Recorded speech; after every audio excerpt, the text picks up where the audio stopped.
All right, welcome back to ABA exam review and the continuation of our RBT practice exam series, where we're going through another set of questions together and breaking them down. If you're new to the channel, welcome. If you're returning, welcome back. Please like and subscribe.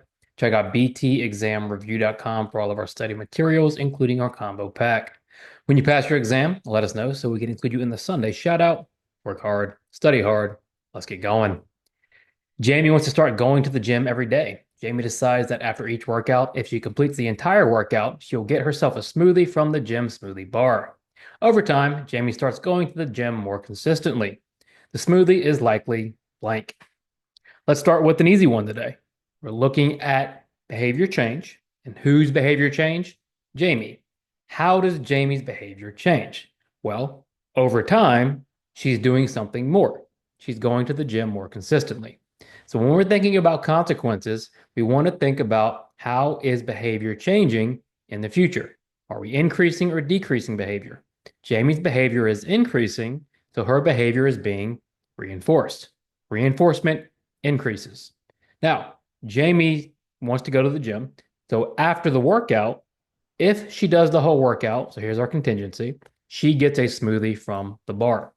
The contingency is if you do the workout, then you get the smoothie. The smoothie is then reinforcing Jamie, who starts going to the gym more consistently. So the last question you have to ask is the smoothie added or is it taken away?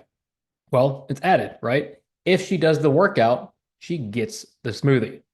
So A, positive reinforcement, is pretty clearly our answer. Now, why isn't it B, positive punishment? Well, Jamie's behavior, is increasing. She's going more consistently, so it can't be punishment. C, negative reinforcement. The smoothie is added, so it can't be negative. It's not being taken away. And then D, negative punishment. Well, it's neither negative nor punishment. So it has to be A, positive reinforcement.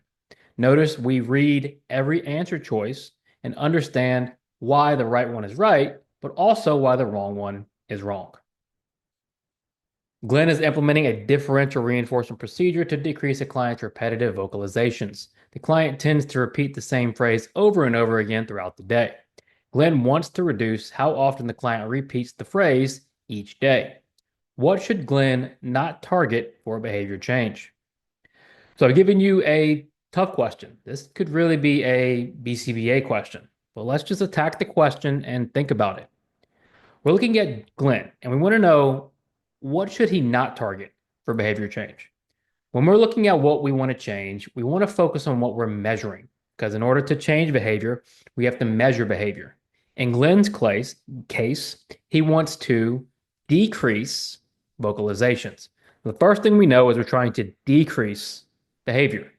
The client is repeating the same phrase over and over again throughout the day.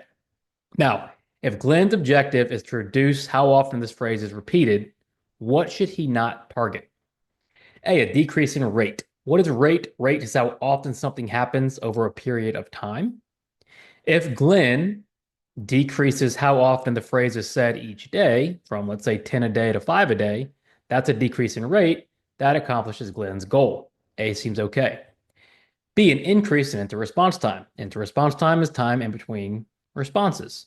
If Glenn increases the amount of time between each phrase, he's going to reduce how often that phrase is said. B seems okay. C, a decrease in frequency. This one's easy. If you decrease how often something happens, how frequently it happens, the count, you're going to reduce how often the phrase is repeated. C seems okay. That leaves us with D, a decrease in inter-response time. If you decrease inter-response time, there is less time in between responses, so it's happening more and more and more. Glenn should not target a decrease in inter-response time. That's going to do the opposite of what he wants to do, which is reduce how often the phrase is repeated each day. Tricky question. So if you got it right, fantastic. If not, review it and think about why would we not target a decrease in inter-response time for behavior reduction. Lauren counts to 3 before sending her son to timeout if he does not comply, and this approach consistently reduces noncompliance. While shopping at Target, Lauren begins counting to 3, and her son immediately stops refusing to comply. In this scenario, the act of counting to 3 is considered a blank. Okay, so let's be very specific here and get the best answer. We're looking at the act of counting to three. First, Lauren counts to three before sending her son to timeout if he does not comply. And she pairs that with what? Timeout. So the counting to three is paired with timeout. And that creates a condition punisher for counting to three. Later on, while shopping at Target, she only has to begin counting to three, and the son already stops refusing to comply. So in both cases, the behavior is reduced, making it a punisher. And in both cases, she's counting to three or starting to count to three. So that makes counting to three what? Well, A, a conditioned punisher.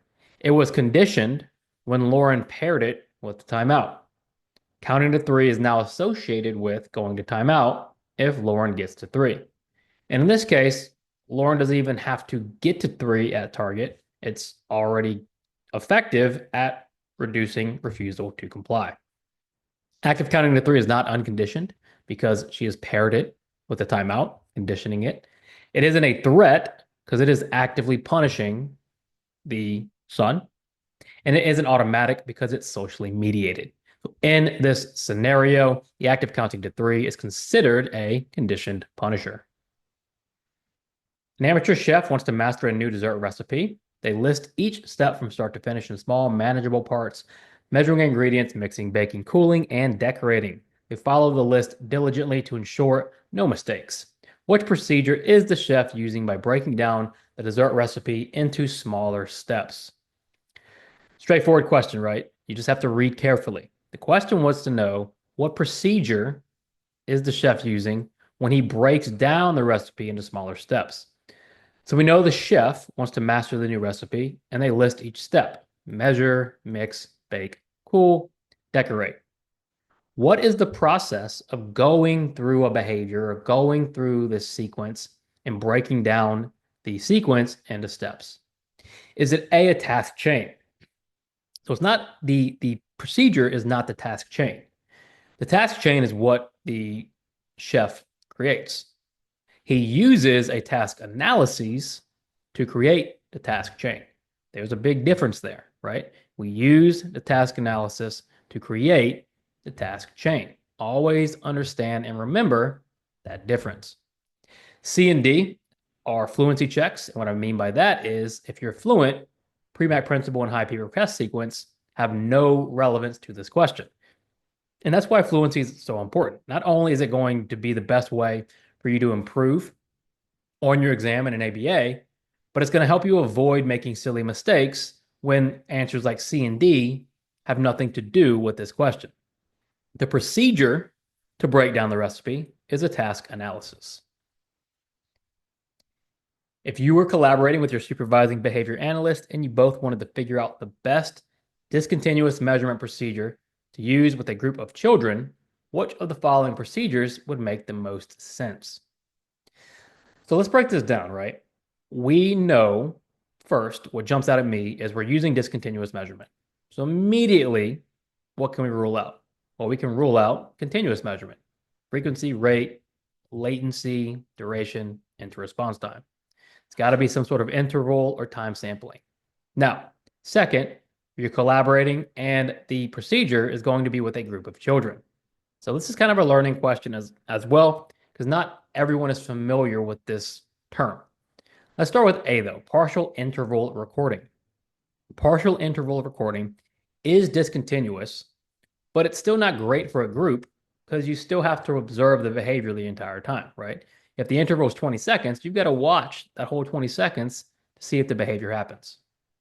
If we look at B, a play check or a planned activity check, this is what we're looking for, because a planned activity check or play check is just the group version of momentary time sampling. And with momentary time sampling, why is it good? Well, we don't have to actually observe the entire time. If the interval is 30 seconds, we only have to observe behavior at the end of the 30 seconds. So with play check, you can do a group of children and observe all the children all at once at the end of an interval. So if you're looking for the best discontinuous measurement procedure to use with a group of children, and we have no other information except for what we're given, well, play check is going to be the best choice. Obviously, we eliminated frequency when we discovered it was discontinuous.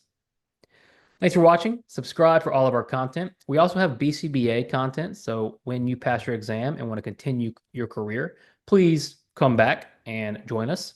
Check out btexamreview.com for some leading RBT materials, including our combo pack. When you pass your exam, let us know so we can include you in the Sunday shout out. Work hard, study hard. See you soon.